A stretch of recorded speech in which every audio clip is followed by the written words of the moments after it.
आसन पर रहना।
उपस्थित हुए हैं।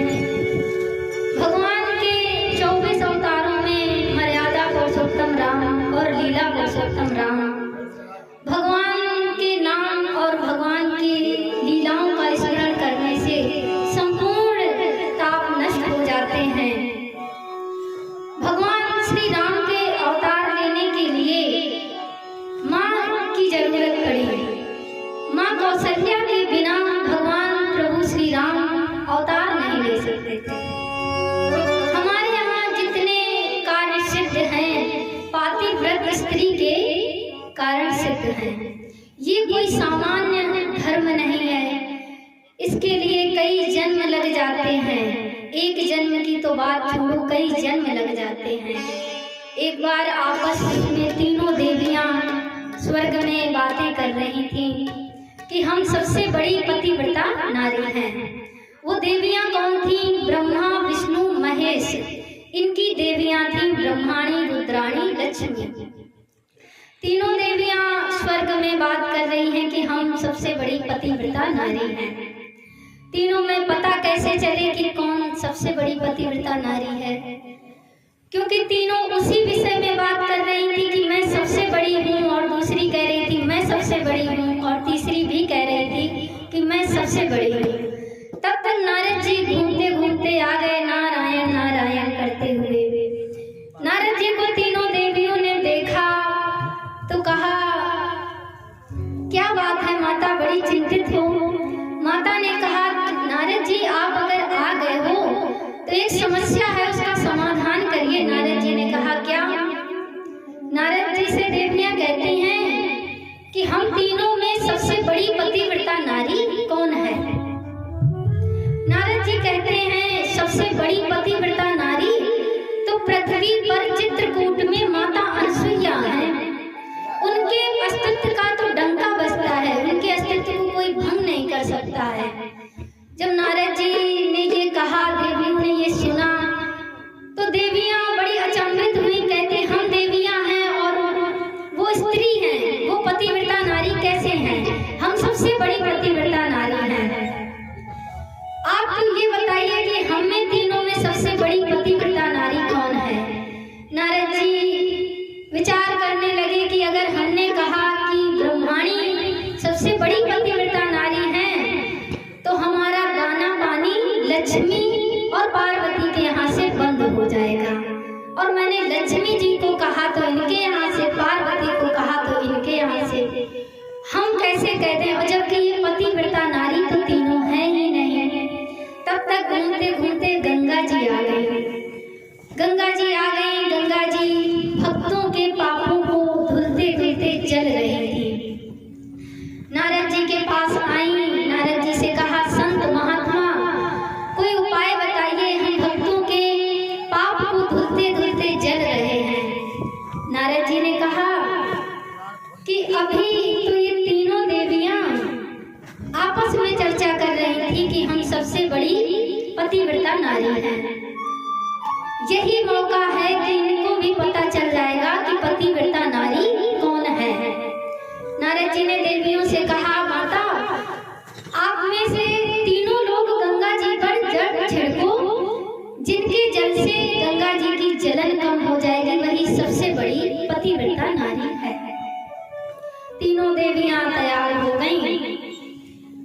ब्रह्माणी ने छिड़का तो कोई गंगा जी के ऊपर असर नहीं हुआ, उनकी जलन कम ही नहीं हुई। लक्ष्मी जी ने किया, वो उनके से कुछ भी नहीं हुआ।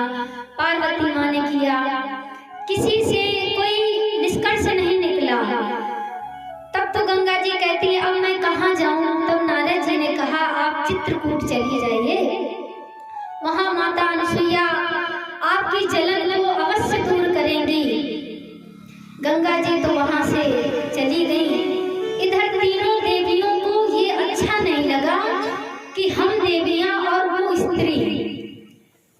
सबसे बड़ी पतिव्रता नारी है और हम देवी होकर के भी नहीं हैं। देवियां तो अपने अपने देवों के पास गईं और जाकर के अपने देवों से जाकर के कहा कि माता अनसुईया के अस्तित्व को भंग करके आइए। भगवान ने मना किया पर देवियां मानी नहीं, देवताओं को भेजा। इधर गंगा जी पहुंच गई चित्रकूट। गंगा जी ने माता अनसुईया से कहा कि माता, मैं भक्तों के पापों को धुलते धुलते मैं जल रही हूँ, आप अगर जल छिड़क देंगी तो हमारा कल्याण हो जाएगा। माता अनसुईया बहुत बड़ी पतिव्रता नारी थी। वो अपने पति के लिए जल लेने जा रही थी। उन्होंने गंगा जी से कहा कि मैं अपने पति की सेवा कर रही हूँ, अभी मैं आपके कार्य को अभी नहीं कर सकती हूँ। पहले हम अपने पति का कार्य करेंगे, उसके बाद उनकी आज्ञा लेकर के फिर आपका हम कार्य करेंगे। गंगा जी ने पूछा कि माँ आप कहाँ जा रही हो? माता अनसुईया ने कहा हम जल लेने जा रहे हैं। गंगा जी ने कहा कि अगर आपको जल यहीं पर मिल जाए तो आपका भी कार्य हो जाएगा और हमारा भी। माता अनसुईया ने कहा ठीक है। गंगा जी ने उनको जल दिया और लेकर के महर्षि के पास माता अनसुईया गई। महर्षि की पूजा संध्या वंदन हो गई तो बाद में माता अनसुईया ने बताया कि बाहर गंगा जी आई हैं, उनकी कुछ समस्या है। तो महर्षि ने कहा जाइए उनकी समस्या का समाधान करिए जाकर के। माता अनसुईया बाहर आई और गंगा जी से कहा आप बताइए हम क्या कर सकते हैं आपके लिए। गंगा जी ने कहा आप मेरे ऊपर जल छिड़क देंगी तो हमारी जलन कम हो जाएगी। माता ने जल छिड़का, गंगा जी की जलन कम हो गई और गंगा जी ने माता से कहा कि मैं यहीं पर मंदाकिनी गंगा के नाम पर प्रकट हो रही हूँ। इस गंगा से जितना चाहे जल लेना पर इस जल का कभी अंत नहीं होगा। आज भी चित्रकूट में मंदाकिनी गंगा के नाम पर प्रकट है गंगा जी। इधर तीनों देव महात्मा का वेश बना करके माता अनसुईया के कुटिया के पास पहुंचे। कुटिया के पास पहुंच करके कहा भिक्षाम देवी, भिक्षाम देवी, भिक्षाम देवी। माता फल इत्यादि लेकर के आई, तीनों देवों को दिया तो महात्मा के वेश में थे। कहा कि मैं फल नहीं लूंगा। तो माता ने कहा भोजन कर लीजिए। महात्मा कहते हैं भोजन तो करेंगे पर पहले वचन दीजिए। माता ने सोचा अच्छा भोजन करने के लिए कह रहे हैं, वचन दे दें, जो कहेंगे वो खिला देंगे। माता ने वचन दे दिया। अंदर आए तीनों देव, दिव्य आसन डाला माता ने, तीनों महात्मा बैठे। फिर हाथ जोड़ करके माता अनसुईया खड़ी हो गई कि अब महात्मा बताइए क्या आप भोजन करना चाहते हैं, किस प्रकार से करना चाहते हैं। तीनों महात्मा ने कहा कि मैं उस प्रकार भोजन करना चाहता हूँ जिस प्रकार आप अपने माँ के गर्भ से जन्म लिया था। माता अनसुईया ने ये बात सुनी तो बड़ा उनको क्रोध आया। महात्मा से कहा कि आप जानते हो कि मैं पतिव्रता नारी हूँ, मैं अगर आपको श्राप दे दूं तो आप यहीं पर जल करके भस्म हो जाओगे। महात्मा कहते हैं कि आपने मुझे वचन दिया है, अब आप भस्म करें या वचन का पालन करें ये आपकी मर्जी।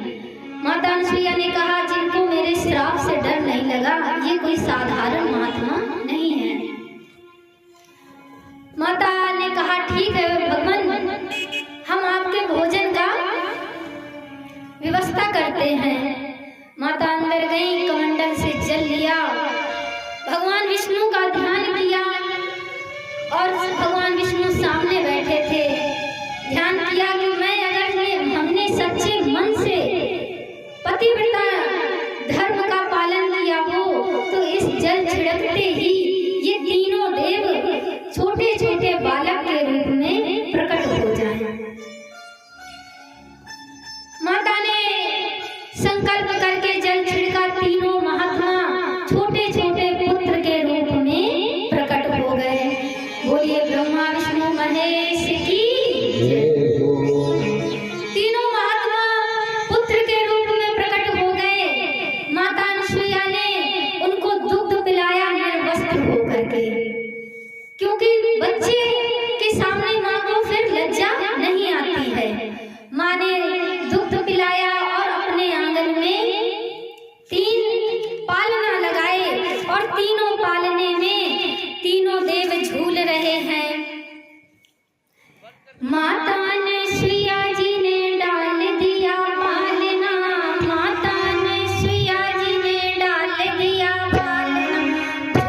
करके लालना।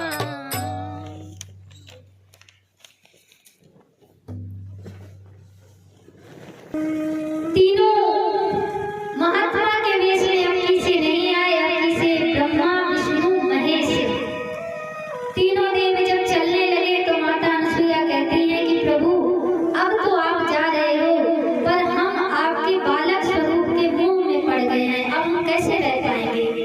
तो भगवान ने उनको आशीर्वाद दिया कि हम तीनों से आपके 3 पुत्र होंगे। चंद्रमा और दुर्वासा दत्तात्रेय माता अनसुईया के पुत्र हुए। इन्हीं माता अनसुईया के पास मां जानकी गई है। प्रभु चित्रकूट में से महेशत्री के पास गए। महेशत्री ने स्वागत किया, सत्कार किया, प्रभु श्री राम की स्तुति की। माता जानकी से कहा प्रभु श्री राम ने जाइए, आप माँ का आशीर्वाद लेकर के जाइए। सीता माँ पहुंची माता अनसुईया के पास।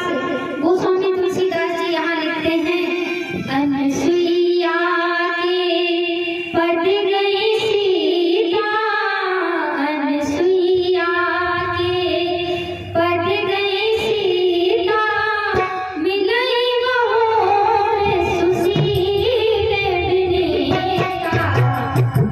अनसुईया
आप लोगों ने ध्यान दिया होगा, फल एक वृक्ष जितना फल से लगा होता है उतना ही झुका होता है, उसकी वो विनम्रता और सहजता बताती है।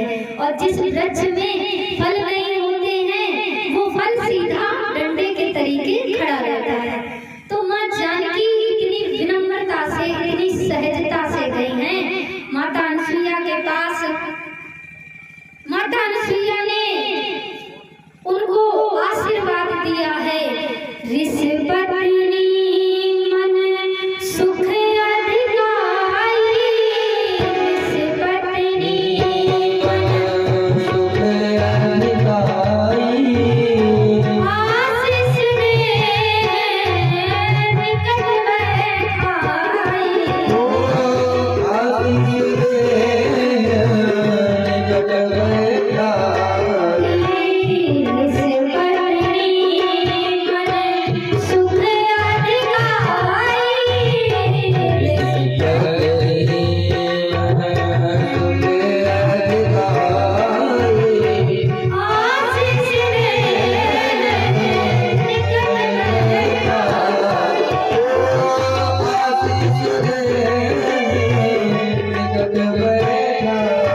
थी।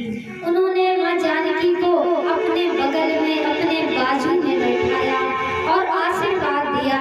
और माता अनसुईया को उनके पातिव्रत धर्म के कारण कुछ वस्त्र और कुछ आभूषण ऐसे प्रदान थे कि ना कभी वो फटेंगे और ना कभी गंदे होंगे।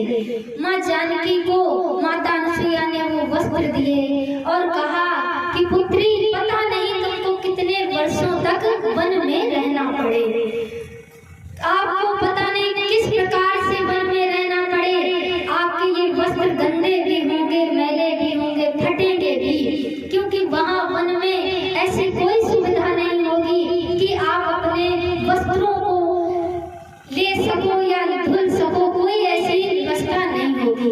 ये वस्त्र ऐसे हैं कि आपसे ना ये कभी फटेंगे और ना कभी गंदे होंगे। माता अनसुईया ने माँ जानकी को वो दिव्य वस्त्र और आभूषण दिए। दिव्य वसन भूषण पहिराए, दिव्य वसन भूषण पहिराए, जीवित नूतन अमर सुहाए,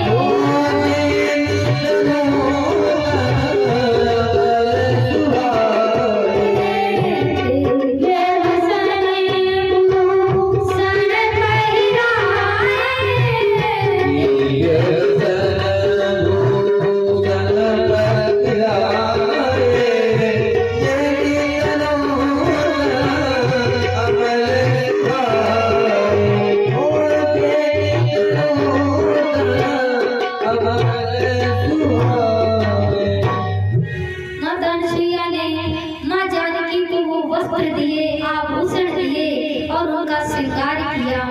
माँ जानकी ने आशीर्वाद लिया और कहा, माँ आप आशीर्वाद के रूप में कुछ ज्ञान प्राप्त कराइए।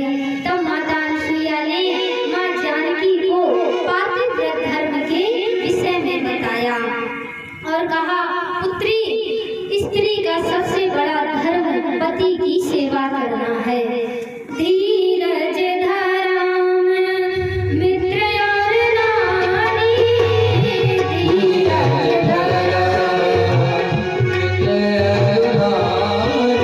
नारी, धीरज धर्म मित्र और नारी, धीरज धर्म मित्र और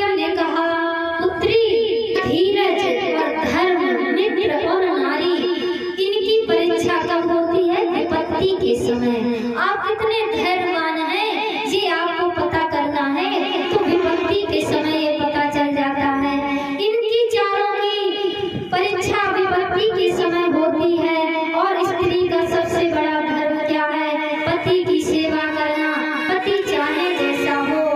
व्रत लोगे बस जड़ धन हीना, व्रत लोगे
सबसे बड़ा कार्य पति की सेवा करना है।